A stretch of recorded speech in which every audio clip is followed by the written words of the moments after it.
Welcome to American Education FM, everybody. I'm Dr. Sean Brooks. Ladies and gentlemen, welcome. I want to start this episode off very quickly with an apology, and I mean it.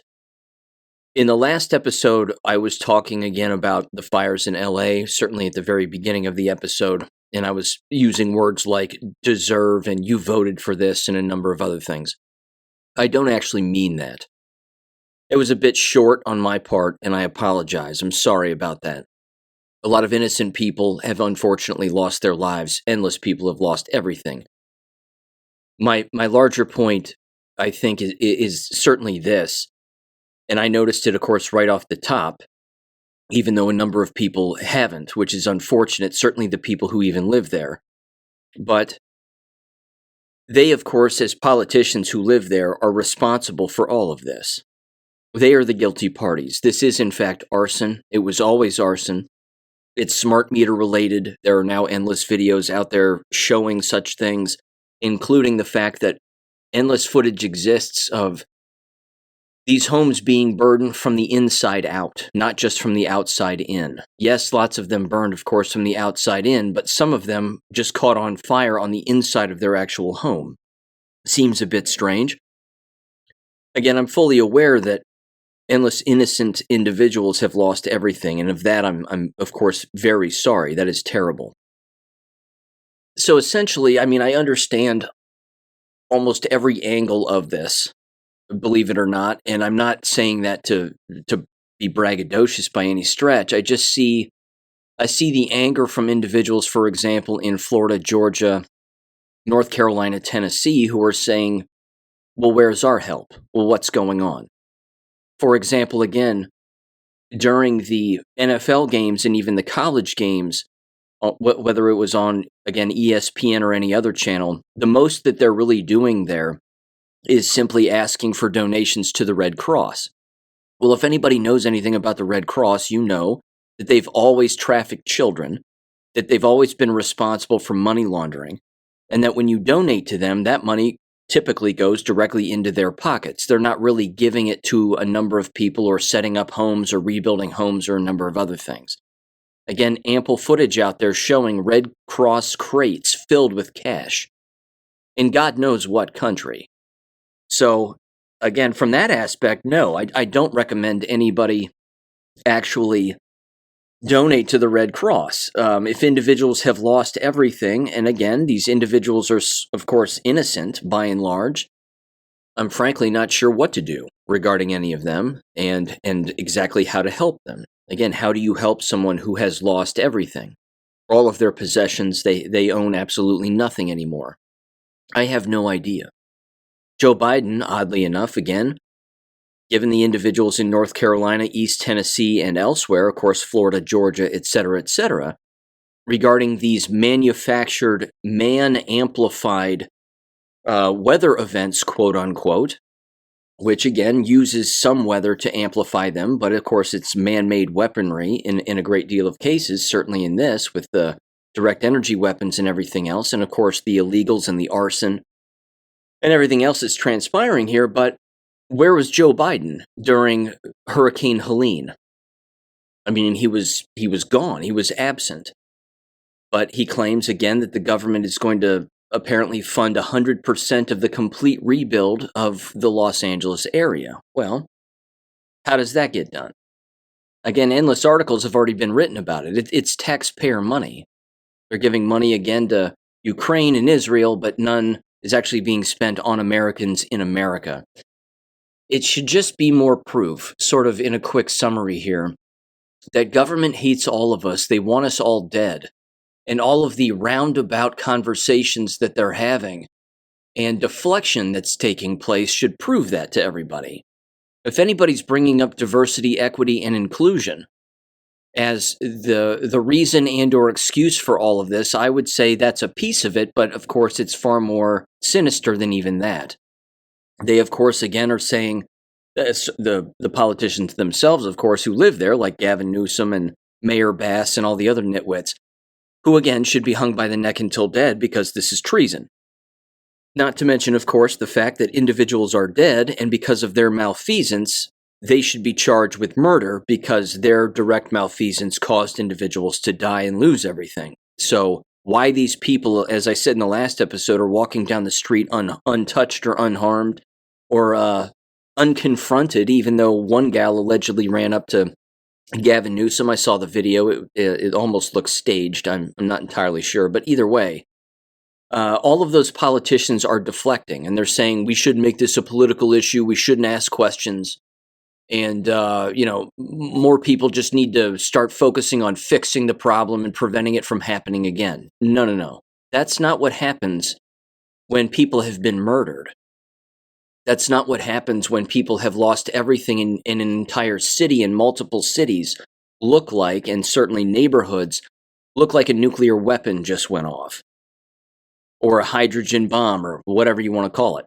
Either way, that deflection right there should prove to people that there's illegality taking place, and they're trying to use their words to weasel their way out of what it is that they've actually allowed for. In fact, I came across this particular X post, which, by the way, X, it sucks. There's some good stuff on there, but I know I've gone back and forth on it and brought up all the different issues regarding X. Really, the only people who even engage in my account, albeit a small account, they're bots. It's an instant bot account that's completely fake that immediately, will like a post that I instantly post. It's very strange. So whether it's shadow banning or it's just a bad platform, who's to say? It's probably both. Either way, I came across this one. This is from a Jack Danger at America's Outlaw with a Z. It says the following here regarding this. Again, this is one of many angles. It says, the tunnels. The conspiracy is massive. CEO of State Farm and other insurance companies, Los Angeles Fire Chief, LA Mayor Karen Bass, and even California Governor Gavin Newsom. Want to know how it all connects? It says this conspiracy is related to the other land grabs of Maui and Asheville. However, this is no typical land grab. Well-placed sources have said that the fires are actually being used to destroy the child trafficking tunnels under the Pacific Palisades, all the way to the Playboy Mansion before Trump gets into office. Don't believe there are underground tunnels where children are trafficked? Sound unrealistic? Fake? Research Allie Carter. Notice how the worst people in the world just got the Medal of Freedom. It all connects to this. They were all part of it. They were all part of the last 4 years of death, destruction, and yes, the big money maker, as well as use for satanic rituals, child trafficking. The medals were given to these people as a way to help legitimize them before Trump gets into office. That way, if they're prosecuted, they're going to put up the medal winner angle. Even the players you don't know about, like Denzel, were named. Again, ask Allie Carter. Now, I've seen the Allie Carter videos before and her detailing this and saying she's been trafficked to Biden and Obama and Denzel and a number of other people. Again, it seems legit, but I wasn't there, so who's to say? Either way, this goes on. It says, the plan to destroy the tunnels all started months ago when Gavin Newsom purposely caused a water shortage by diverting water resources into the ocean and mismanaging, quote unquote, the Forestry Service to keep the brush, in a way as to exacerbate the fire. At the same time, LA Mayor Karen Bass cut the LA Fire Department budget by $17.6 million. After the water shortage was created and fire budget slashed, no water was coming out of the fire hydrants and firefighters were laid off.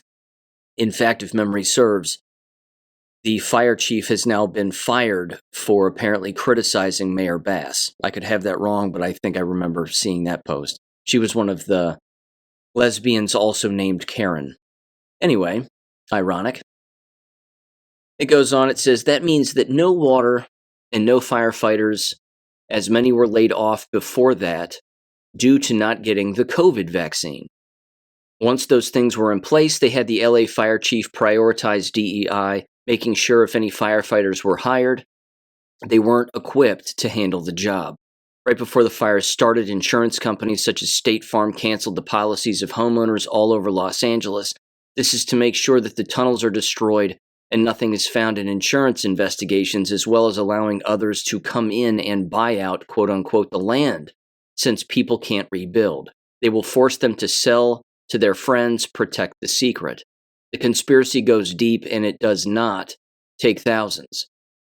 It says it only takes a few in well-placed positions. Anyone that wants to dig, I recommend this rabbit hole.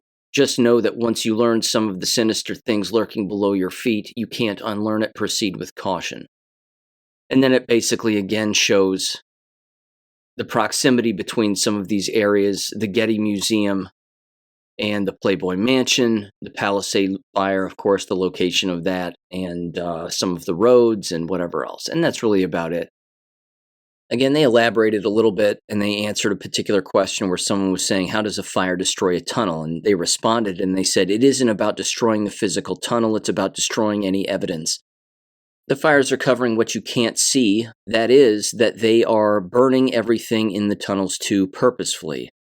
They also want to own the land so they're never found. That's what the fires accomplish as well. The insurance companies cancel policies, no one rebuilds, government makes them sell it off due to safety reasons or whatever, and the buyer is someone on the inside. It's all about keeping the secret. Unquote. Yeah. Again, it is one of many angles, but there are endless naive individuals who unfortunately live there, and as you've heard me say, this is cumulative risk. This is a perfect example of cumulative risk because, again, it's not a matter of you voting for it. It's a matter of you just not knowing and not being able to understand the evil motives behind individuals, and that if they seem off at face value, you should probably go with that gut instinct because chances are they're controlled and there's something far worse taking place that might be even out of their own control. Maybe they're aware of it, maybe they aren't. But you just need enough people in enough places in order to carry out something like this. So, again, is it arson? Yeah, 100%. Ample footage, again, of direct energy weapons, whether they be drones, airplanes, you name it, causing these fires. Of course, illegal aliens. The entire area is filled with illegal aliens, and they're going into particular buildings, of course, and setting them on fire from the inside. And as I said in the last episode, the smart meter angle as well.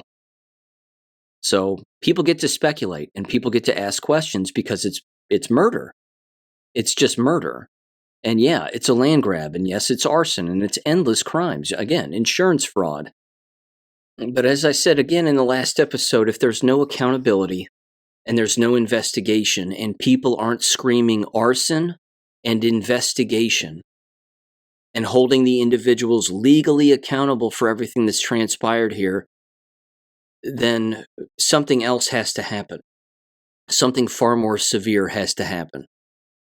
You cannot let politicians collude like this with companies and insurance companies and land companies, BlackRock, Vanguard, any of them, and let them just get away with murdering people and destroying everybody's belongings and home and property and any money that they had and whatever else. Again, endless innocent people have lost everything. Endless guilty people have lost everything too. But this is remarkably complicated, and yet it's kind of simple at face value, I think. It's pretty clear as to what's going on here. Again, there are clues, there's evidence, and there's ample suspicion in order for investigations to take place. But who does the investigation? And who then, of course, is being investigated? There was also this, which I thought was beyond terrible, but again, cumulative risk. And yes, in this particular case, people voted for this. Certainly, again, whether they be DEI policies or just full-blown retardation, but you had an individual who looked illegal at face value be arrested and rounded up at the end of last week, and he had an acetylene torch in his hands, or one of those, handheld small propane torches. He had 5 cell phones on him, and he was going from house to house attempting to certainly burn them, if not break into them and then burn them from the inside. Again, he was detained by citizens, and then police were called, and he was arrested. The police stated, and certainly the DA there stated, that they weren't going to charge him with arson or conspiracy to commit arson, or, again, anything related to that, because they claimed that they didn't have probable cause. So that's absurd, because he had all of the evidence on him of the thing that he was attempting to do. Instead, however, They decided to charge him and arrest him based on some outstanding felony warrant for an unrelated issue. Again, this is certainly the political problem and the brainwashing problem that does exist. If an individual, again, is in possession of an acetylene torch or a propane handheld torch during fires that are taking place where arson has already transpired, and of course, state-sanctioned arson has already taken place, and this guy's going from house to house trying to break in and burn them down, and you don't arrest him for that, you got a serious problem. Not to mention the simple fact that they're bringing in Mexican firefighters to help fight this problem. Why is that even happening? Do we not have American firefighters? Again, fire trucks and other resources were trying to make their way down from Oregon and Washington State, from what I've heard.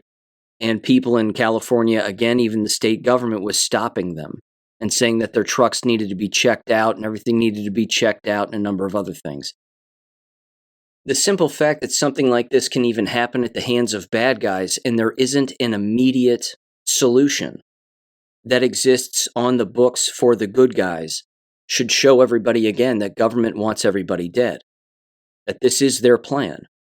This has been going on for quite some time, but of course, waking us up to all of this is another plan all in itself, which is a rather important plan.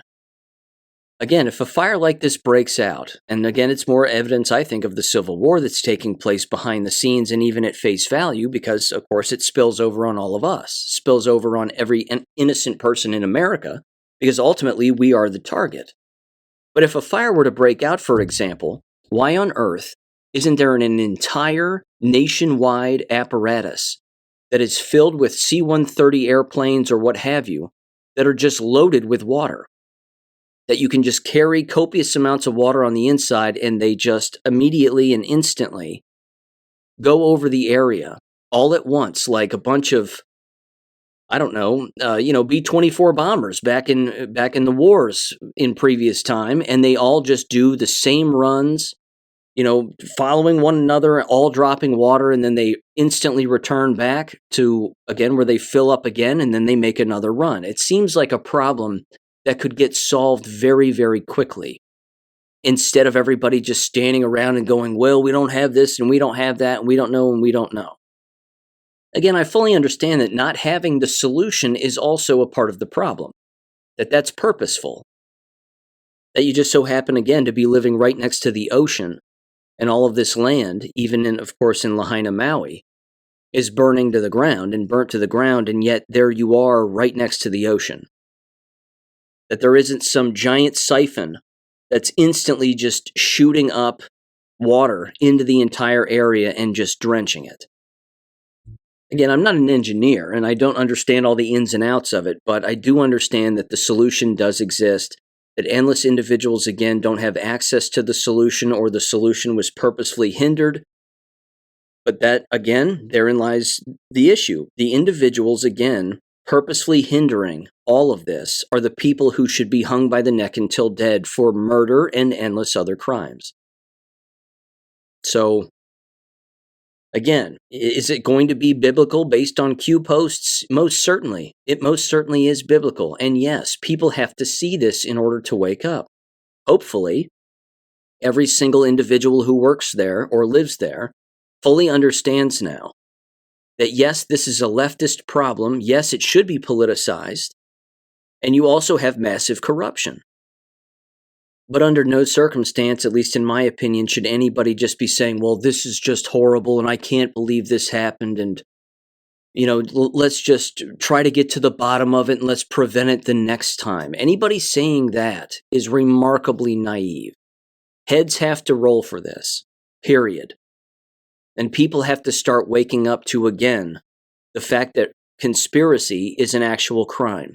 And conspiracy to commit murder, fraud, land grabs, depopulate, all of it, is a crime. The individuals talking about it and perpetuating those variables in that equation, that depopulation equation, they have to die. They have to be held accountable and then be executed. Again, similar issue, slightly different. I continue to be shocked that people like Bill Gates just keep walking around. that Anthony Fauci just keeps walking around. These individuals are openly talking about killing people and injecting them with endless poisons, as people again are snickering in the background and laughing and saying, we're not going to do that, while other people are saying, yes, that's a great idea. We need to get more shots into people and so on and so on. They're talking about depopulation. It's painfully obvious. But again, if there is not accountability for any of this, then no one's learning, and they're just going to keep doing this inward throughout the entire United States. Yes, it's usually a coastal problem, West Coast, East Coast, with hurricanes, fires, so on, flooding. But I don't think there's going to be a single state when this is all said and done that's untouched by any of this. Again, weather amplification is a real thing. And as we know, and as we've seen on endless videos, certainly in the last war video, episode 700, there's ample footage of this. This isn't misinformation and disinformation, as the Gavin Newsoms of the world would lead people to believe. Which again, him calling for Joe Biden to crack down on all of this misinformation and disinformation and conspiracy theories is what a communist would say. So he's a communist. If people didn't already know that. Again, your enemy is right in your face. They're mocking people right to their faces. And they're skipping over any, like I said earlier, any investigation, and they're just saying, we need to now just fix the problem and prevent this from happening in the future. They were responsible. So in conclusion here, just to kind of summarize, my prayer is that these people wake up. That all of the citizens, again, of our nation and every other nation wake up, and if any news outlet or whoever it is isn't saying arson, purposeful, knowingly participating in this to allow this to happen, and then investigate, and then try, and then find guilty, and then execute. If they're not saying those things, then they're in on the cover-up as far as I'm concerned. I don't care if it's Fox News, I don't care who it is. Again, I remember I was watching The Five, just out of curiosity to see what those nitwits would say on Fox News. At 5 o'clock in the evening, I think it was Friday evening. Couldn't believe what I was hearing. Again, they were all talking about DEI and political malfeasance, and this is what you get when you hire DEI people, and this is leftist policies and blah, blah, blah. No. It's murder. It's murder. You have politicians colluding with one another to kill people. No one's talking about Gavin Newsom's home. No one's talking about Karen Bass's home. No one's talking about all these other homes that didn't burn down. While other ones did, and of course, ample footage of that too, where you have endless homes that are complete dust. And yet in the middle of a neighborhood stands a giant mansion and it's completely untouched. Again, anybody with any sense in their head would look at that and say, that's suspicious. That's called a clue. That's called evidence. That's probable cause to investigate. Why did everything else burn around this one house, and yet this one house stands? Strange. Let's investigate. It's going to be very interesting to see what happens moving forward here. But don't give to the Red Cross. Don't donate. Many of those people out there, again, not all of them, but plenty of them had plenty of money. But even so, a lot of people didn't. And they have absolutely nothing also. So in sort of the blink of an eye, almost everybody's left with practically nothing. But again, what do you do in that situation? It's uncharted water for endless individuals, including individuals who believed that they were untouched. Because why? They live in a giant house, they have cars and money. Well, government doesn't care about you either. And you just got a harsh lesson in that. So yeah, ask questions, don't chalk it up to an unfortunate weather event or a geographic problem. That's not it. It's depopulation. And that snake has multiple heads, with plenty of teeth. In fact, shifting gears here slightly regarding depopulation, and certainly the funding of such measures, which is beyond horrific, let me mention this and then a quick little sort of follow-up to this because, again, this is interesting as well. You've heard me speak about this before, that there are certain moves that Donald Trump will make at face value that I don't care for, and certain things that he'll say that I don't care for, but that's, again, at face value, not taking into consideration the fact that there are other things happening behind the scenes. And, of course, saving Israel for last. And those of us who know what that means, we've been seeing that now for quite some time. There was this from Zero Hedge at the end of last week, and it was titled, House Passes Bill to Sanction Cooperation with the ICC Following Netanyahu Arrest Warrant. Now, the International Court has openly called for the arrest of Benjamin Netanyahu because he's a criminal. He's always been a criminal. His entire administration, criminals. The people that, again, he funds and that fund him, criminals. We know this. Murderers, 9/11, the whole thing. He was involved. Now you have, again, Mike Johnson coming out and, again, openly saying that the first bill that I'm going to bring to this House floor will be in support of our dear friends Israel. He said that again back in October of 2023. And then, of course, he also came out and said, we don't agree with the ICC. They don't get to say what they want to say regarding Netanyahu and Israel and this, that, and the other. Again, it says here that the bill specifically is titled the Illegitimate Court Counteraction Act, H.R. 23. It says under its parameters, any foreign party that investigates, arrests, detains, or prosecutes citizens of the United States or its allies, namely Israel, who are not signatory to the Rome Statute under the directive of the ICC will face severe sanctions.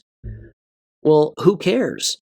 The ICC exists, and because they know who's responsible for of course, all of the murder that's been taking place in the Middle East by and large, they have the right to act. Why else have an international court if they're not going to do the international thing? Now, again, I don't like the things that Donald Trump has said in certain speeches. There is also, of course, the entire angle of keep your friends close and your enemies closer. And we know, again, that there are spies everywhere, certainly within our own government, and a number of other angles. With that said, there was also this, which is sort of the counterpoint to all of this, which is interesting. Jeffrey Sachs, who you've heard his voice before, he was interviewed, of course, by Tucker Carlson, openly naming Israel, Netanyahu, and many of course, AIPAC and the Jewish lobby as being the godless monsters that they are. Donald Trump retruthed this particular post from Wall Street Apes, where, again, Jeffrey Sachs is giving a talk, and he's openly discussing this very thing. I'm going to play some of that audio for you that was in the actual clip itself. Again, Donald Trump retruthed this.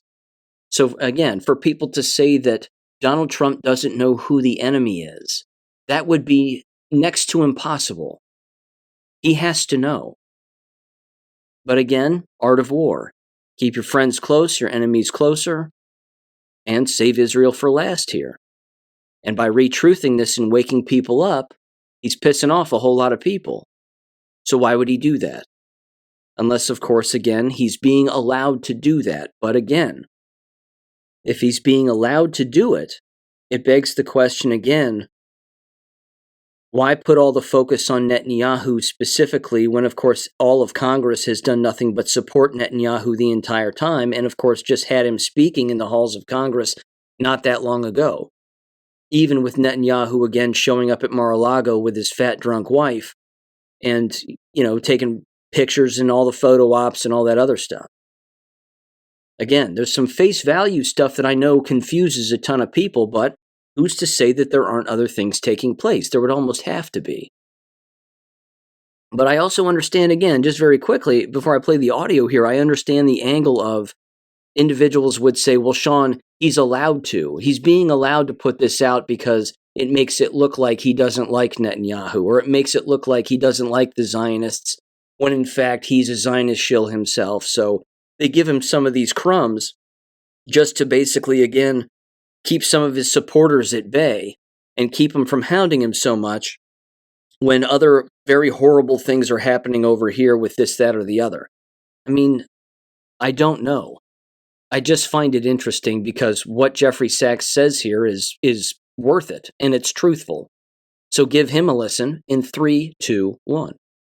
Well, the war in Syria, and you may actually hear from grown-up reporters who are lying through their teeth or ignorant beyond imagining that, oh, the war in Syria, yes, Russia intervened in Syria.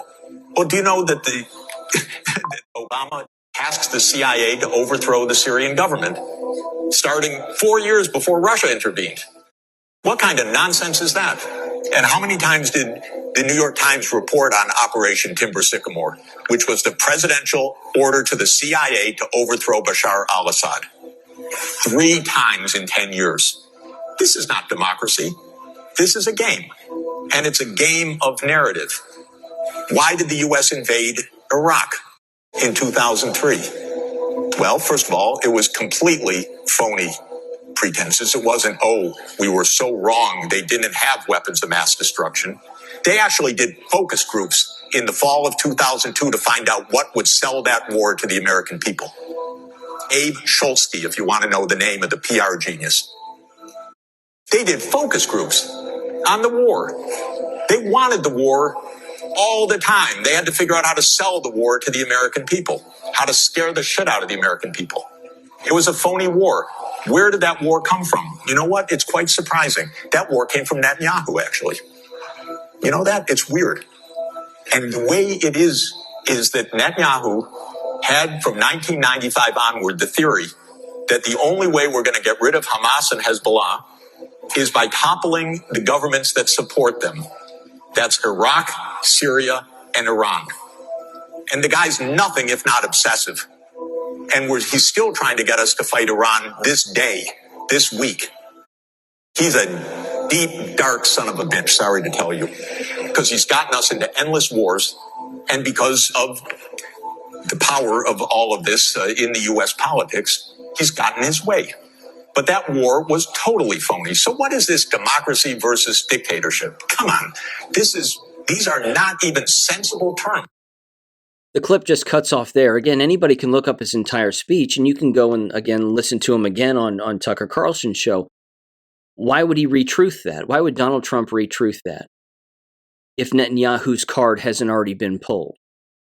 Again, Russian TV and RT instantly put out a message a while back saying that Netanyahu was allegedly being invited to the inauguration of Donald Trump and then has since pulled out and said he's not attending. Netanyahu allegedly also had surgery not that long ago. He's being investigated again in his own country for war crimes by Israeli investigators as well.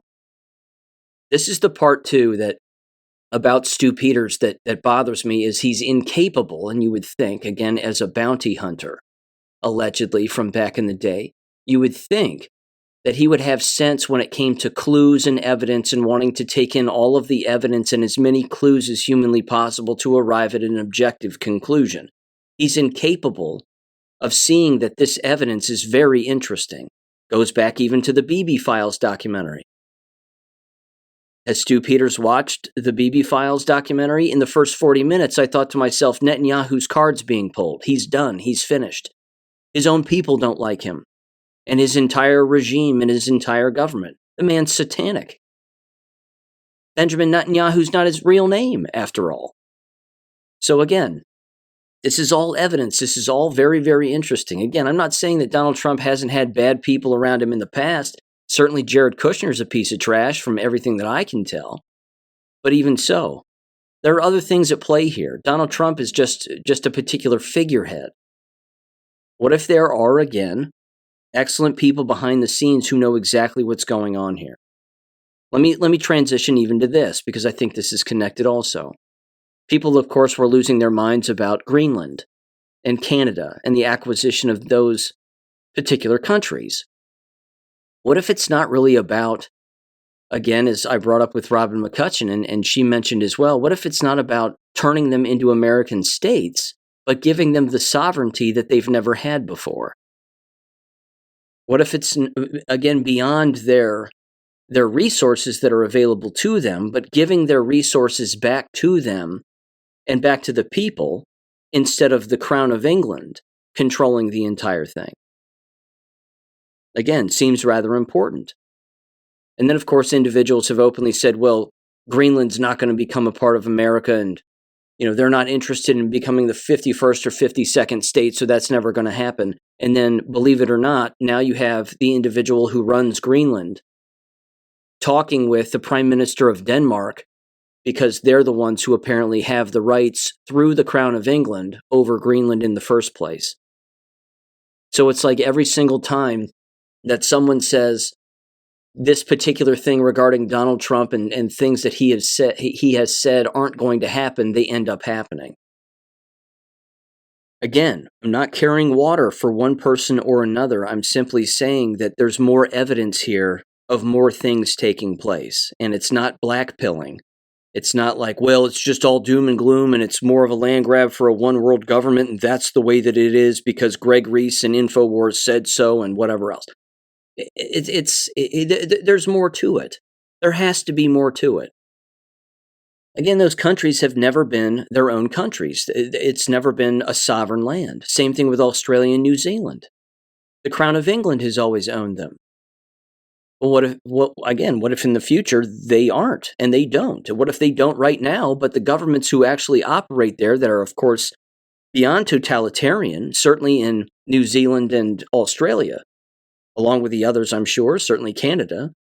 But even so, what if these countries end up going back to just being their own sovereign countries for the very first time, frankly, ever? That would be a beautiful thing. That would be a nice thing to see. Let me mention this too also. Again, this kind of ties back in a little bit with the wildfires, the arson and the direct energy weapon arson and illegal alien arson in Los Angeles.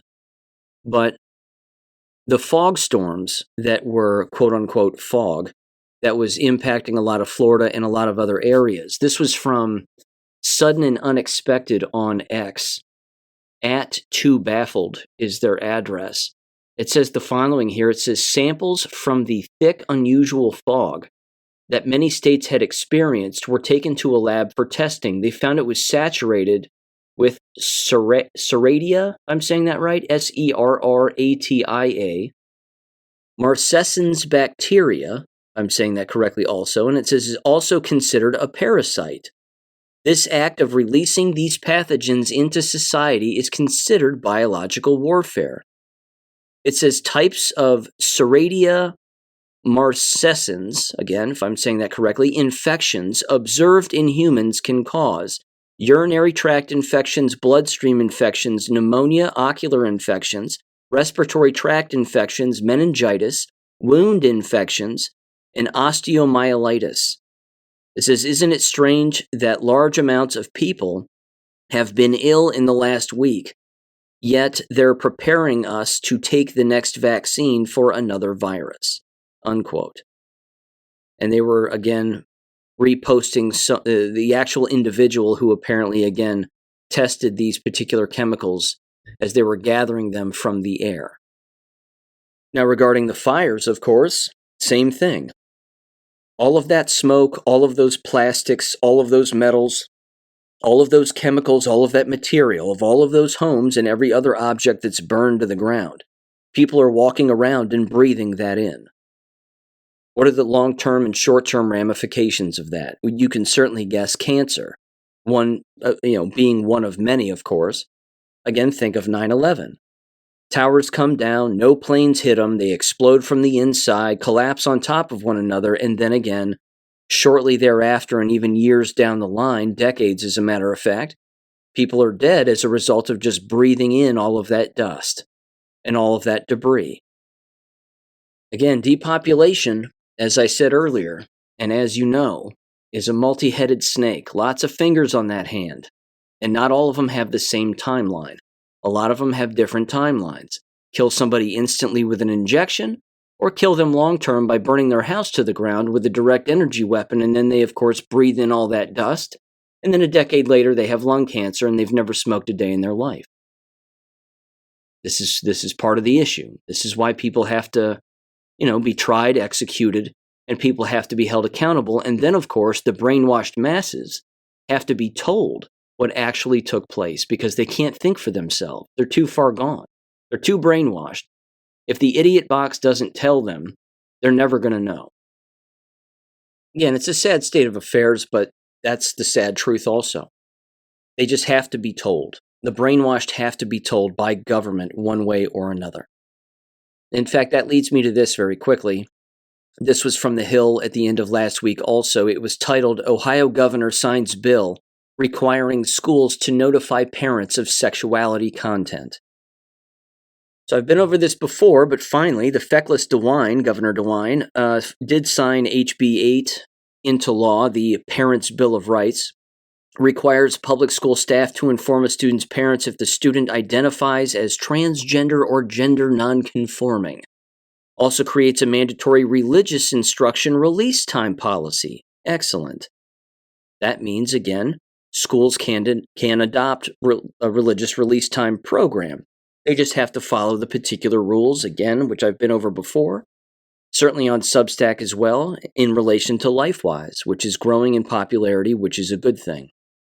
Again, it's siphoning children out of these school environments that are remarkably immoral and teaching them morals and values from a biblical perspective. That's why public schools hate it, because it's showing that they are in fact better away from the school environment than they are within. It goes on here, it also says, including Ohio, 9 states require schools to reveal a student's gender identity to their parents without exception, something LGBTQ rights advocates say puts young trans people with unaccepting families in danger. Shut up. No, it doesn't.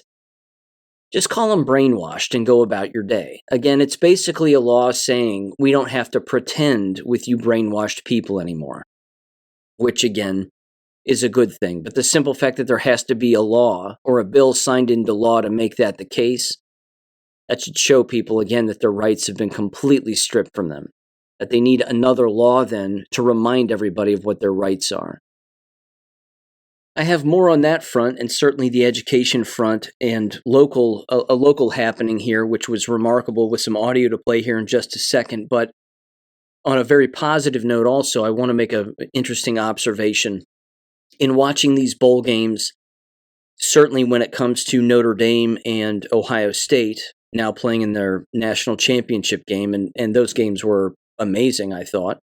I know it's useless football and whatever else, but the observation that I've made here is, and I find it again absolutely great, is that the quarterbacks and a lot of the players for these teams, even again with Boise State, win or loss, when these individuals are asked questions, they instantly thank Jesus Christ.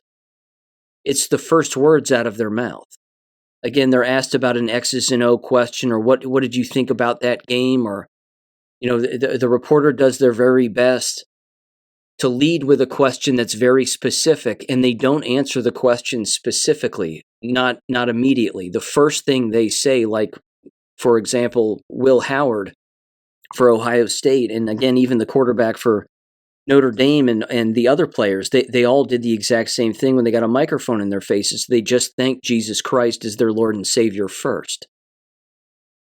This is amazing. This is fantastic. I love it. Not to mention Ohio State back in the day, a few months back, as a matter of fact. I mean, they had a massive revival take place there, as a lot of college campuses have, where thousands and thousands of students will show up and they'll get baptized by one another.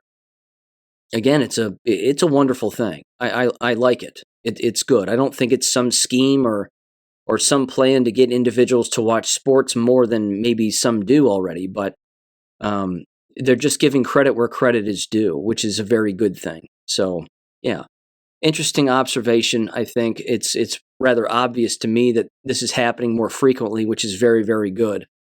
But I like it. Just wanted to make mention of that. Okay, and yes, I do want the Buckeyes to win, clearly. I live here. I've rooted for the Buckeyes for a long time. Again, I don't watch any of the regular season stuff, as I've said. Just bowl games and then the playoff stuff, and then I'm done.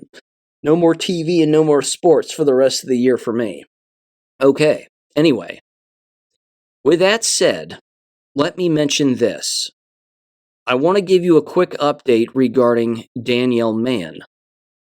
You may remember Danielle Mann, local school teacher. High school English teacher, if memory serves, TikTok famous for her post-election meltdown.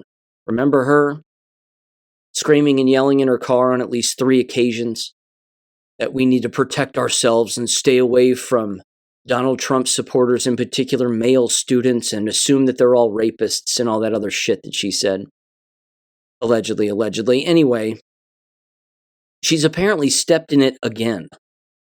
And wouldn't you know it, it's actually the terms of her most recent administrative agreement in keeping her job that if she steps it in again, which she has done here, that she should lose her job. So, with that said, there's a couple of things I want to read here first, and then I want to read you what her actual contractual agreement ended up stating when they decided to reinstate her, because they didn't fire her.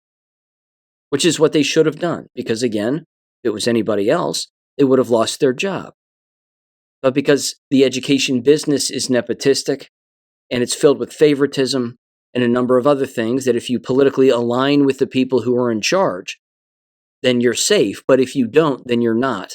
Well, therein lies again the hypocrisy and the unfortunate discretion of their own policy that takes place. So here apparently is what has happened. Danielle Mann, after her post-election meltdown, met with administrators and the HR director, and they basically cut her a deal. They wrote out a multi-page agreement where they basically said if you misuse technology, or if you're political in the classroom, or you're this or you're that, or someone feels unsafe or discriminated against or whatever, then we basically have the right to terminate you effective immediately. They put her on paid administrative leave for 2 months, November and December, and she came back after the winter break. Now this has happened. Again, this is the same woman who was politically divisive in the classroom, on TikTok, the whole thing. This was a post that was made on the Facebook group that I no longer am a part of, but it says the following, quote, "I am curious how many students are going to be requesting to opt out of Mrs. Mann's English class now that she has returned. Also, freshly back, her very first topic of discussion, an employee voices their opinion about something on social media and is fired. She asked the kids to decide whether they were right or wrong and how freedom of speech applies," unquote. So again, in typical narcissistic personality disorder fashion, as I've laid out before, which she clearly has, she's mentally ill, in my opinion. Her first assignment back to her classes, or a assignment she has given, a writing assignment, is an employee voices their opinion about something on social media in a working environment and loses their job. And then she asks the students to decide whether or not that is the right thing or the wrong thing, and how freedom of speech applies. Again, the simple fact that she's making it about her, everybody knows it's about her, and that she's creating this uncomfortable environment in a learning environment, is a direct violation of the agreement that she agreed to and legally signed, because it's a legal document, based on what the administration and superintendent wanted her to do. Now, superintendent's a piece of trash. And again, he has discretion to basically cut her loose or not cut her loose, based on this particular agreement, which I'll read right now. Here's what the agreement says. It says, this is called the last chance agreement. It says, quote unquote, agreement is entered into by the Talawanda City School District Board of Education, Danielle Mann, and the Talawanda Education Association, their, of course, union, equally as corrupt. This agreement details the promises and conditions upon which Miss Mann has voluntarily undertaken in order to remain employed by the Talawanda City School District. Miss Mann acknowledges that she has been afforded the opportunity to consult with an attorney, has read and understands the contents of this agreement, and wishes to enter into this agreement knowingly and voluntarily. It says the following.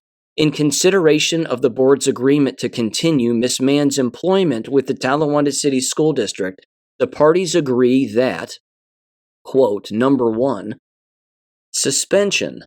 It says Ms. Mann shall be suspended 3 days, 3 working days without pay.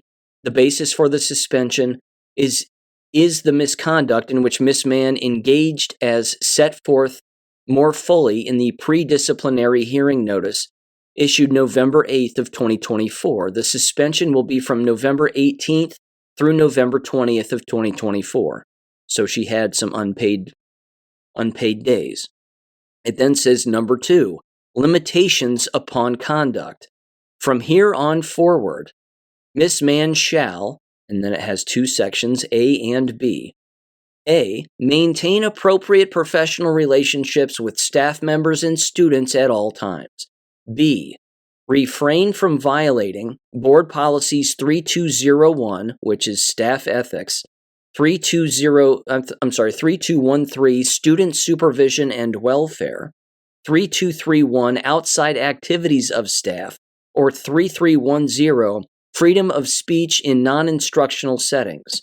Refrain from violating board policies and procedures related to political activities in schools. Refrain from violation of any Ohio Licensure Code of Professional Conduct principles related to political speech on board property. It says number 3 then, if at any point the board or its administration believes that Ms. Mann has failed to comply with any requirement of paragraph 2 of this agreement, the superintendent shall provide Ms. Mann with written notice to that effect. The superintendent shall also provide Ms. Mann with a hearing at which evidence of her failure to do so, there's a typo here, it says anyway, comply would be presented, and to allow Ms. Mann the opportunity to respond to such evidence with an attorney present if she so desires. It says A, after considering Ms. Mann's response and if the superintendent's discretion, this is the problem here, this is the wordage of all of this, the superintendent's discretion. The evidence establishes Ms. Mann's failure to comply with any requirement of paragraph 2 of this agreement. The superintendent shall have the option of requesting Ms. Mann's resignation from all employment positions with the board. And then B, Ms. Mann hereby agrees that if she has failed to comply with any requirement of paragraph 2 of this agreement, she will then tender her irrevocable resignation from all employment positions with the board if requested by the superintendent under paragraph 3A. It goes on, it says, if Ms. Mann disagrees with the superintendent and or fails to tender her resignation, as requested under paragraph 3A, she shall be immediately released from all employment positions with the board without further payment under any employment contracts. And then letter C says Ms. Mann shall have the right to challenge the factual basis for the board's contention that she violated the terms of section 2 of this agreement. However, she shall not have the right to challenge the discipline imposed by the board should a violation be proven. Again, it goes on, and there's other points in this having to do, again, with the actual agreement that they agreed to. But again, does it sound like this is a woman who has learned her lesson? When one of her first returning assignments is a writing assignment about the very situation that she was involved in, albeit with her name removed. And then posing this to the students as if somehow the students wouldn't be able to see the actual connection between the assignment and the thing that she was found guilty of doing in the first place. It's not a free speech issue. It has nothing to do with free speech. It has to do with your contractual obligation, your code of conduct. These are contracts. They're contracts, and there's a pattern of behavior with her that is alarming. We're not talking about one kid who didn't sign a permission slip, who participated in a particular thing, but because they didn't have a permission slip signed, then they shouldn't have been participating in the first place. That's a slight oversight and not a fireable offense. This is far worse. This is a politicized woman who's clearly damaged. Again, narcissistic personality disorder, to say the least. And at the exact same time, she's now returning to her class with such an assignment in an effort to what? Get students again to sympathize with her behavior and to get them on her side or see her side of things? I hope that in the assignment, she actually shows them what the code of conduct is. Because since this is all about her, show your students the code of conduct. Now, she hasn't read the code of conduct because most school teachers never read the codes of conduct, neither do administrators. And in the state of Ohio, it's cut and dry. It's very simple. You cannot do the things that Danielle Mann was doing, and it goes way beyond using the internet and social media during school time, or even before school, before her students walk into her classroom. That was the least of the problems. It was what she was saying. It was the divisive nature and creating purposeful division and hostility among students that was the major problem. That was the contractual breaking offense. But again, you heard the word discretion in there. This was brought to the superintendent's attention, apparently, and he blew it off. He doesn't want to fire her. He doesn't want to ask for her resignation because then that would make him look bad. Well, how much worse can he possibly look? The answer is far worse. And he's doing a very good job of it. Which leads me now to this next point. The last board meeting that took place last Thursday, it was another doozy. First one of the month, first one of the year. Absolutely incredible. The public comments were very well done. First of all, Scott King showed up, the husband of Dawn King. He showed up and he spoke, and he was wearing a clown nose and a clown wig, a rainbow-colored clown wig. And he was talking about, again, the wasteful money and the wasteful spending and the unethical action and a number of other things. It was fantastic. And then another individual, again, who has run for school board and is an upstanding individual, Ivan Carver, he showed up and he did the exact same thing. And he was speaking again about the failure of them to be able to use their own Google Calendar program. And again, how they've hired some investigative firm or cybersecurity firm to get down to the bottom of what caused their problem. The fact is they don't know how to use their own technology, which I've been over before. That's the real issue. Having all of the students' private information that wasn't some breach or some hack by some second or third party individual. Every single school employee had access to all of that, including every single student and every single parent who had access to a password and a username. It's because they don't know what boxes to check on their own computer and their own technology programs. It's incompetence. And this, again, is also where this all came to a head at the very end of the board meeting. I'll get to that in just a second, and I'm going to play the audio from it because it's awesome. In the middle of the presentation, though, and during one of the superintendent's presentations, he decided to go over the bullying numbers for the district. The old first semester bullying counts. How many incidents of bullying were received, and then how many qualified as an actual bullying event. You've heard me go over these stats before, from numerous schools across the entire nation, certainly locally. You know exactly what I'm about to say here, and it is unbelievable. In fact, the newest board member, who's an administrator at Miami University, he openly spoke out during this moment, and he said, "This doesn't seem real. These numbers don't seem legit at all." And then the superintendent immediately was like, "Oh, well, it's based on the definition of bullying, and we investigate, and it's just the definition of bullying as opposed to something else, and blah, blah, blah, blah, blah." So here are the actual numbers. Talawanda High School received 0 reports of bullying as building administrators in the first semester of this school year, and 0 qualified as a bullying event in a high school. And they want you to believe that there were no incidents of bullying reported. You have to be completely retarded to actually believe that. Talawanda Middle School, 2 reports received of bullying, and 0 qualified as a bullying event in a middle school. Who believes that? This is called fraud, ladies and gentlemen. It's fraud. And because it's fraud and it's computer fraud, and the state itself wants these numbers and wants to see what's going on with these particular numbers based on, again, potential more state funding or grant opportunities or what have you. They fudge these numbers. They recategorize bullying into different other forms of harassment, but not bullying. I know, none of it makes sense. But it's computer fraud.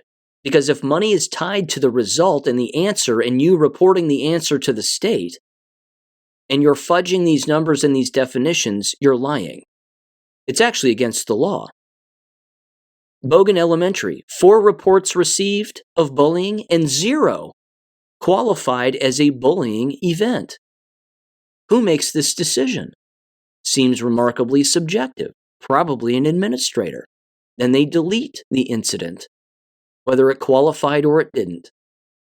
Kramer Elementary School, 8 reports received of bullying, 0 qualified as bullying events. So you get 8 received, they look at them and they go, nah, this isn't bullying. And then finally, Marshall Elementary, 0 reports received of bullying and 0 qualified as a bullying event. Therefore, in conclusion, based on their reporting, 14 reports in all of their schools, just 14 for the first semester in all of their buildings, were received as potential bullying events, but once reviewed, none of them qualified as a bullying event. Again, if anybody believes this, they're retarded. Again, schools provide these numbers on a semester in, semester out basis, and there's money tied to it, and there's influence tied to it, and braggadocious behavior like, well, we don't have any bullying at our school. But who's to believe that there's all this bullying, only 8 reports in a semester in one elementary school, but none in a high school, or none in a middle school, or next to 0 in a middle school, and then ultimately, of course, it all comes back and none of them were real. Everybody was just lying. That's right. The students and the teachers who took the time to fill out the reports were all just lying about it. This is demoralization. This is why this exists in these environments. This is part of it. It's designed to destroy people. And it's purposeful, always has been. It's Frankfurt School, Jewish communism. All the same thing, all the time. Now, let me bring this up. This was the audio that I want to play, and this transpired at the end of the board meeting. The only ethical board member right now is Dawn King. She's the newest board member as of the resignation of the degenerate gay board member who was forced to leave because of the potential threat for public embarrassment. You're welcome. I had something to do with that, but so did other people too, so there you have it. And then, of course, a Miami University administrator came in to be the interim board member, and he's asked some good questions, and he has 20 years of experience on school boards, certainly in the state of Kentucky, where he previously lived, and there's that. But what you have in this district now is you have the worst of the board members circling the wagons with the superintendent, the treasurer, and the entire district office, communications director, HR director, all of them. And they're all doing whatever they can to go after Dawn King, the most ethical board member there. She's the one asking questions. She's the one turning over rocks, and they hate it. So what ended up happening is all the bad people got together, and they decided to formulate a 2 to 3 page complaint about Dawn King, claiming that she's breaking board policy, that she's not allowed to do this, she's not allowed to do that, and blah, blah, blah. So she ended up reading the policy, the larger points of this particular complaint, rather, waged against her by the actual president of the school board and another member, Pat Mead, who's a complete piece of shit. And you'll hear him in this audio interrupt her as she's reading through their formal complaint against her. But what she also does is she highlights the actual specific incidents of how it was they who actually broke the policy. It's Saul Alinsky. It's the Saul Alinsky playbook, ladies and gentlemen, all over again. The enemy will always accuse you of the thing that they themselves are doing. And then, in the process of doing all of that, they'll do two things. They'll attempt to gaslight everybody into trusting them, and that all they care about is the safety and security of students and getting down to business and balancing the budget and keeping policy in place and following up on that and blah, blah, blah, because we're administrators and this is what we do. We love meetings. And then the other thing is, the other deadly mistake that they make, beyond, again, thinking that their gaslighting actually works, is they still talk. They actually keep talking in the middle of all of this, highlighting their involvement in it, thereby incriminating themselves. They can't keep their mouths closed. It's beautiful. And in the middle of this, as Dawn King is reading through this and reading through the complaint that was waged against her by the board members, board member Pat Mead opens his stupid mouth and he starts to say, "Do we have to sit here and listen to all this?" And she goes, "Yes." And then she keeps reading. And then what happens at the end when Dawn King is done reading the entire bogus, false complaint? Pat Mead runs his mouth yet again and just digs his own grave and puts nails in his own coffin. It's beautiful. Watching this retard squirm is one of the best things you'll ever see because he's the epitome of evil. And I'm going to play the audio for you right now. This is approximately 15 minutes long. So I'm going to play this straight through because I want you to hear it just as the public heard it and everybody heard it. Again, this is on YouTube. Anybody can look this up. Anybody can watch this in its entirety.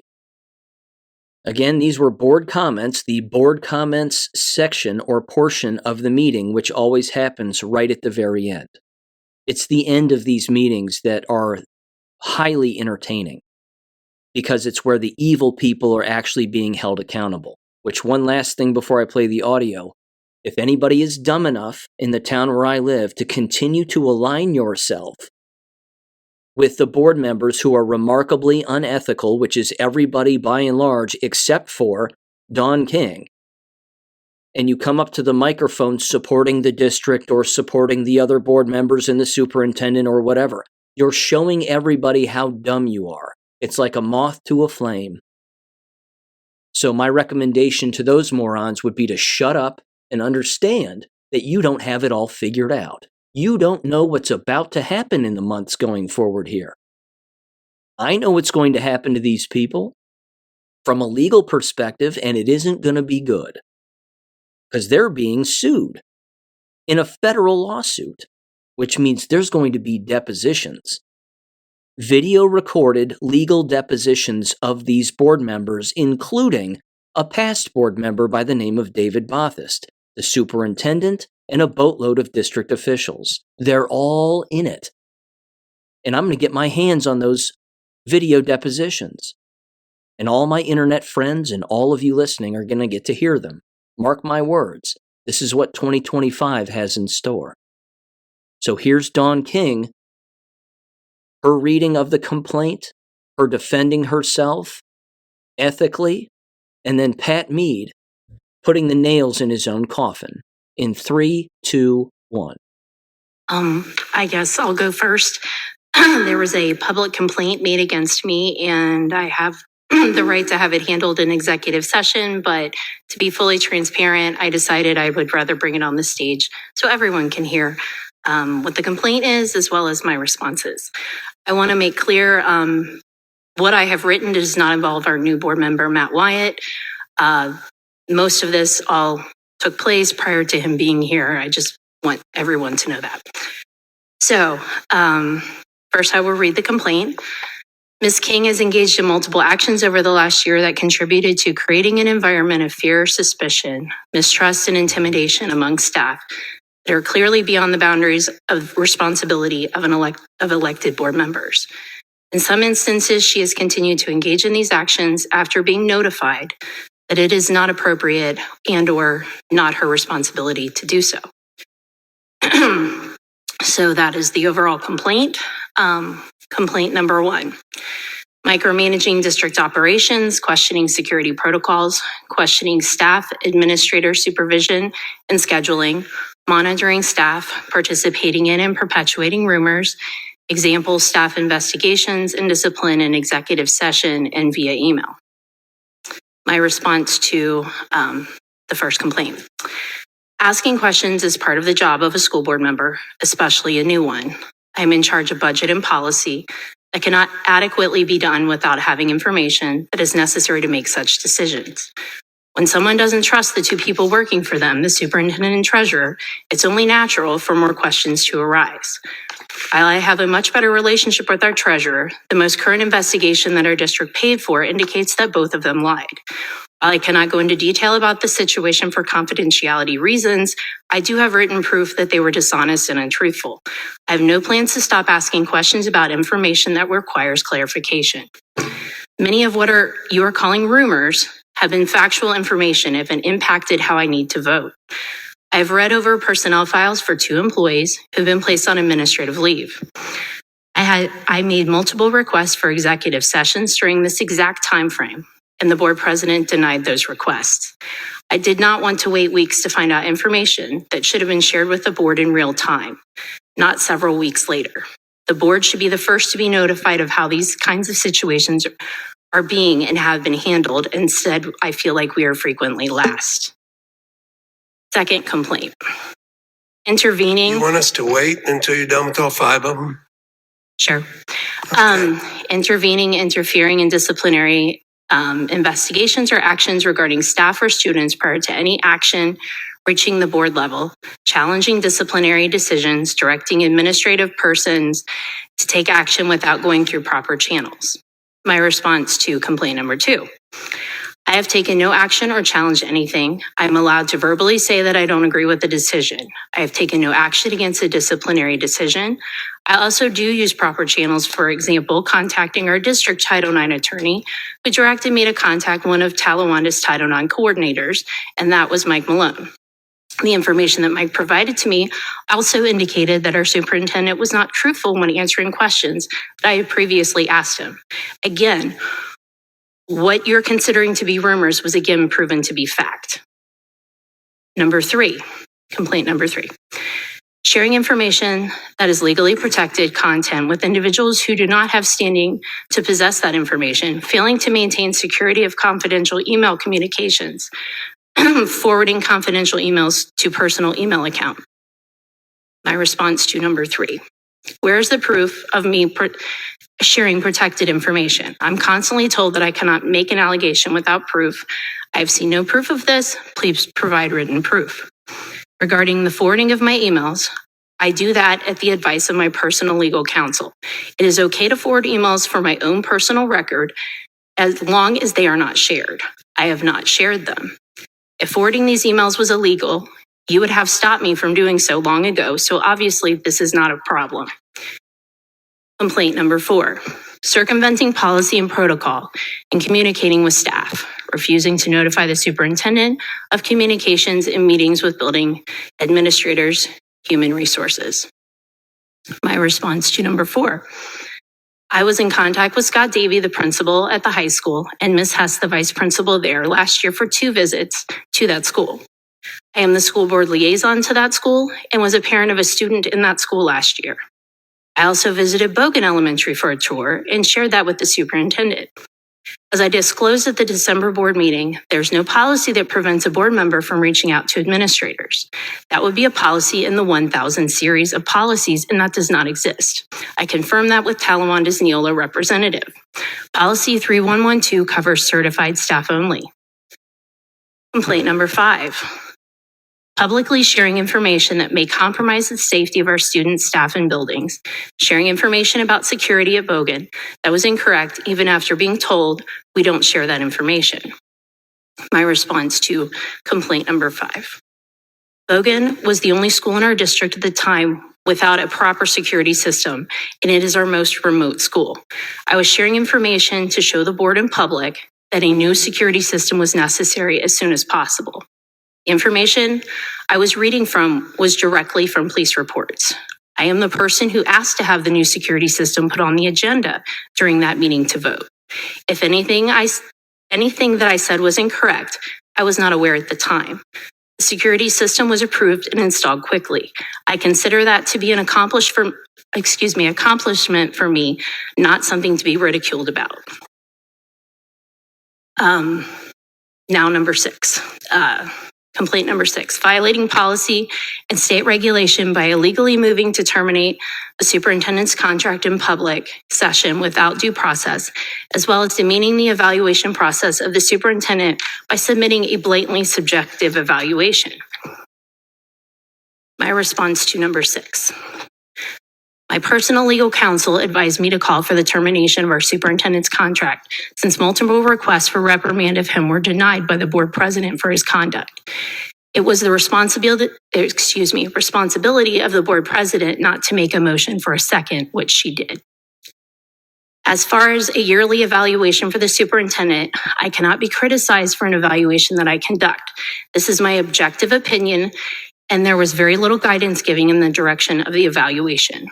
While the rest of the board members support our superintendent and I believe evaluate him positively based on personal reasons instead of performance, which is not professional. Obviously, he is not a good candidate to be a superintendent for other schools because it has been proven through public records requests that he has applied for other jobs last school year and was not chosen to be their candidate. My conclusion statement for all of this. The board has the right to take a vote to censure me. This is simply an expressing severe disapproval of someone in a formal statement. I say bring it on. I'll wear it like a badge of honor. Maybe I can have patches made for all the censures I'll receive over the next 3 years and wear that on a Talawanda letter jacket with pride. I'm sure the district will be interested to hear that Talawanda has spent around $20,000 in investigations over the last 6 months. And probably around $300 to have our attorney help draft this complaint, none of which have led to any true conclusions. I was not elected to go with the flow, simply smile and be agreeable. I'm doing exactly what I promised my constituents I would do. I can't say the same for the rest of the people on this stage. Trust me, if I was doing anything wrong, these fools would have contacted the state months ago. They have nothing. They're just mad because I'm exposing what they've been allowing to take place for the last several years. Remember, there's an election in 10 months, and foolishness like this list of complaints will do nothing but fan the flames of discord and distrust in this district. Thank you for writing this complaint, Becky, so that I have a platform to share with the public the hell that you, the superintendent, and the rest of the board members attempted to put me through over the last year. Don't worry, I'm not going anywhere. I'm pretty sure I'll end up with some coworkers on stage this November who will govern in the best interest of our district like I do. With the money I've spent personally to defend myself and the money the school district has spent attacking me, are you finally ready to put this to rest? I think I have a lot to offer as a board member if you're willing to open your eyes and think outside of the box. Thank you. Comments from board members? Dr. Howard, since you wrote this up, are you going to respond at all? My complaint stands as it is written, and it is also a public record. If anybody would like to request it, you can do so through our public records request. Well, I was just going to reiterate how upset I was last meeting when Don's husband brought up publicly the security issue about our Google calendars. And then again, apparently people in the community know half the people have their settings one way or another. They must be looking at things. The issue I have is how we approach problems. There's a problem with our security, be it physical or cyber. The problem with security, if we discuss it publicly, opens up to bad actors time to do damage, either physically or through invasions of privacy to our students. And if we really put students first, we would make sure nothing we did put their privacy and or their physical safety at risk. And I think that was what was done at the last meeting. I can't imagine if any of the other 4 board members spouses were contacted. This is what supposedly happened. Contacted by parents saying, there's a security issues with your Google Calendar. My guess is they would have told their spouse, who would have called the school and said, we need to fix this before any of our students' privacy is violated. What would the reason be to air that out publicly, causing someone's privacy to be violated? I would have made sure it was fixed. Then I would have called out the IT department, Dr. Thoreau, or whoever, about why it existed in the first place. That would be the appropriate thing. When you see something, say something. But most reasonable, rational students, even students, and most reasonable, rational adults understand what law enforcement tells us all the time. When you see something, say something. That means, excuse me, say something to the appropriate authorities so the security issue can be resolved safely. It doesn't mean say something to someone who's going to use it to publicly embarrass someone they do not trust. I have an issue with that. And if you want to run on a platform of, I'm going to put students' safety and privacy at risk, knock yourself out. Because that is wrong. It's absolutely wrong. And it happened at the first meeting when you were discussing, whichever meeting it was where we were discussing Bogan, and two different people tried to stop you from discussing it publicly about how security is set up at that building physically. I know I went to a safety meeting with a bunch of law enforcement officials, and boy, they were not happy at all. Their idea of safety was you fix the problem quietly. If someone needs to be held accountable that it existed, you hold them accountable later. But you don't publicly air those safety problems. That is wrong.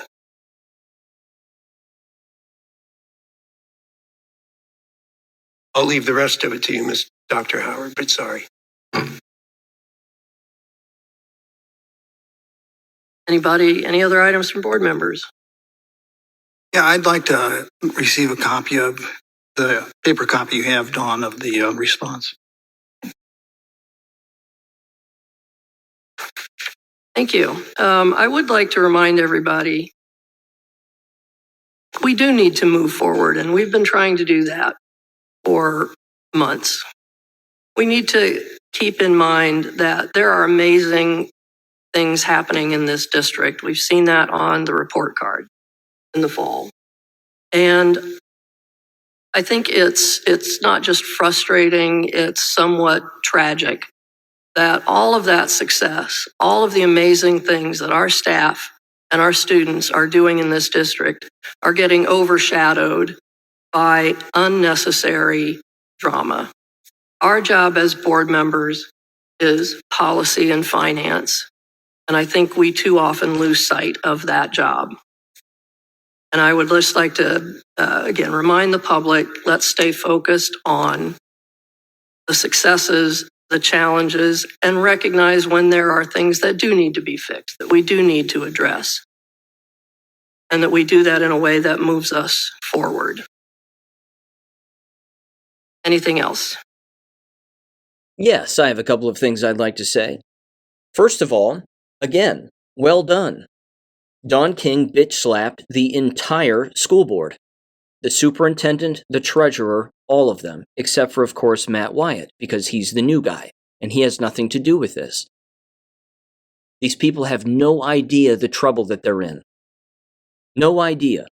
They're going to be more internet famous for all the wrong reasons. They already are, but they're going to become even more famous for all the wrong reasons in the near future. Certainly this year. Guaranteed. I'm in possession of the entire complaint. Again, it's completely fabricated. They openly admitted to being a part of this and putting this together in an effort again to basically again shut up Don King. It's not going to work. Dawn called them out. She openly said again When it came to the evaluations of the superintendent, Dawn was the only one who evaluated him poorly. Everybody else gave him glowing reviews. That's suspicious, isn't it? When everybody's thinking alike, someone's not thinking, after all. And then, of course, Pat Mead decided to open up his stupid mouth, like I said earlier, and just dig himself his own grave. It was beautiful. Absolutely beautiful. No one trusts him. Nobody. He's a complete piece of shit. And at the exact same time, in the middle of all of that, he was wrong in almost everything that he was saying. I'll kind of work it backwards. In a previous board meeting last year, certainly last year, Don King brought up a very serious security issue when they were talking about school security as a general issue in a board meeting. And she openly said to the public, she said, well, I was in the elementary school and they tested the emergency system, that little magical button that's underneath, the main office desk to alert people. It's a very common practice in endless school districts across the entire nation. It's not new. It's not secret or private, or that's a security issue because people now figured this out. This is common practice in endless schools across the nation. But it just so happened that the button didn't work. So Dawn brings this up. And she goes, it's apparently been fixed. So said the superintendent in that same meeting. I brought all this up on a previous show, but that's what she was referring to. The superintendent quickly came in and goes, oh, I've been told it's been fixed. And Dawn goes, well, I'm a board member, and I've been told it hasn't been fixed. And you thought it worked before, and it didn't work. Because I was there when it was tested and it didn't work, and the cops were angry that it didn't work. So they had something to fix, and Dawn brought that out to the public to let them know that if you think your children are safe, they aren't. Because, let's face it, it's a public school, and these aren't the sharpest knives in the drawer. You've heard me tell you all the stories about just walking into these buildings in the past many years ago, like whatever it was, 10 and 8 years ago, and I just walked right in through the front door. No one buzzed me in. No one, asked who I was. There was no locked door. I just walked right in. Bringing these things to the public is important, and it is the job of a school board member. They're supposed to do this. Why? Because it's the prerogative of a school board, typically speaking, certainly unethical ones, and the superintendent, to keep everything a secret. To make it look like nothing bad ever happens, to make it look like they can't be held accountable for anything if the public doesn't know. But what they don't know, because they're off, they're all off, and they're all immoral, is that they don't understand that when you lie and you keep things a secret, that always makes things worse. This is childhood development stuff that even they haven't figured out. That's why they are as degenerate as they are. The apples don't fall far from their own previous trees and familial trees in the way that they were raised. This is what happens when they become adults. Again, just like the Google issue. Pat Mead was basically scolding all of the parents and saying that if you didn't bring this to us, then you're the ones who made the mistake, not us. That it's the job of the parents to see something, say something, and you're supposed to say something to them so that they can fix it. Well, translation, that means tell them so they can hide it from the public, so that the public doesn't know that they're incompetent. Because they're so stupid that as a board, what they would actually do, and the superintendent, he would actually bring this up in a board meeting. He would say, well, it was brought to our attention that a particular thing needed to be fixed for security reasons. It was fixed. We're morally sound again. We are your bastion of all things safety and security. You can trust us. That's how they would spin it. They wouldn't even keep it a secret. They would try to spin it to make it look like it was a good thing on their behalf that they did, when in fact they didn't. Scott King, the husband of Dawn King, brought this up in a board meeting, which is exactly the avenue where he's supposed to bring this up. He's not an employee of the school district. He doesn't have to email the superintendent and say, hey, bro, guess what? you don't know how to use Google, and you don't know how to use Google Calendar, and you don't know how to use the Google Docs documents, and you don't know what you're doing because you've got this problem here. That's not his job. He doesn't have to do that. And it's not the job of parents either. It's the job of parents to make things public, to see if a thing is actually in place or not in place that should be in place. That's what everybody's supposed to do. But again, it's all about image protection. This is the only thing these schools care about, is gaslighting everybody. And then, of course, at the end, the full proof of that is the nerve of the so-called board president, Rebecca Howard, in saying that we need to move past this. We all just need to move past this because we have great things happening in the district and we need to focus our energy on other things. Then why in the hell would you put together a formal complaint against one of your other board members and do what? Not expect her to read it in a board meeting? Are you high? This was your doing. You're proving that you're not moving past anything. You're proving that you're neck deep in your own pile of shit, and you're causing it. I love this stuff. I don't even need to bring this up. I don't need this content for the show. I have so many other things to discuss. But honestly, this is more evidence, ladies and gentlemen. You've got to get your children away from these people and out of these environments. Abeka.com is a great place. Online, Christian, private schooling. It carries the same gravitas as a Christian private school program. It's accredited. That's one of many examples that exist. And you're not spending 7-8 hours flipping through workbooks and textbooks all day long. I'm telling you, it's just more evidence that this system has got to go. It cannot be reformed. These people get together in meetings and conferences. They collude, they scheme, they meddle, they rub their hands together, they talk behind closed doors, they talk privately with one another away from other board members, which also is highly unethical in my professional opinion, because they're trying to get something out of a particular deal. They're trying to work with individuals to get something. Here's what one person said on the same Facebook group, anonymously, regarding that particular board meeting there in the comments. They said, "Dear Pat Mead, Talawanda has, in fact, put student safety and security at risk multiple times on repeat. See something, say something, ? You going to do something about Danielle Mann coming back to the classroom and immediately setting her students up? What about all the other times we've said something and Ed has blown us off?" The superintendent, that is.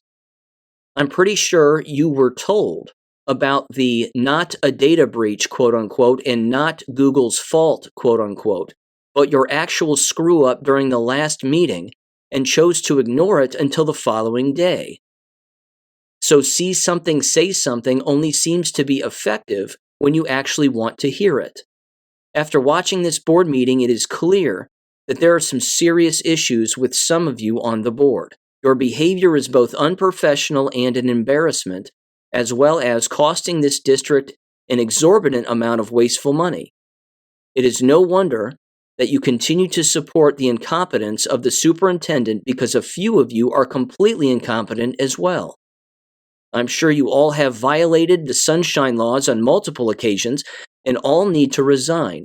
Your decisions show you are more concerned about your friendships than your positions. What I just heard a board member read, she was attacked for, ? Was she seriously attacked for doing her job? Isn't the job of a board member to oversee the superintendent and ensure that they are doing their job? Maybe the rest of you should take some lessons.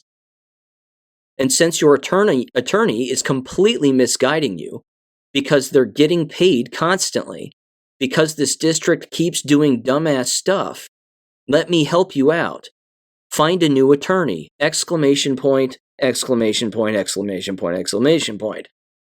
But then they'd be telling you to stop with the illegalities, so you wouldn't like that either, unquote. That's a nice post. I wish I wrote it. I didn't write it, but I wish I did. Yeah, they're 100% right. The gaslighting doesn't work anymore. Who are you fooling? You're only fooling the gaslit sycophants who actually still come to your defense. It's amazing. It's only a matter of time. This year in this school district is a pivotal year. Pat Mead, this is his last year on the board. He can't run again because you can't run 3 times in a row. So he's done. His seat is up. Matt Wyatt, the new guy, he might run. He might run for the seat he currently holds. And Ivan Carver, another board member, might run for Pat's seat. Which means you have a majority of people on the board who don't like what's going on. How do you think that's going to work out? It's going to get real interesting. It's going to get real fun. And there's a whole lot of legal trouble coming down the line for current and past board members. So stay tuned, ladies and gentlemen. Things are going to get juicy. With that said, thank you for listening as always. And I'll catch you on Wednesday. Peace. Thank you for listening to American Education FM. Make sure and check out AmericanEducationFM.com for more information. Take care and God bless.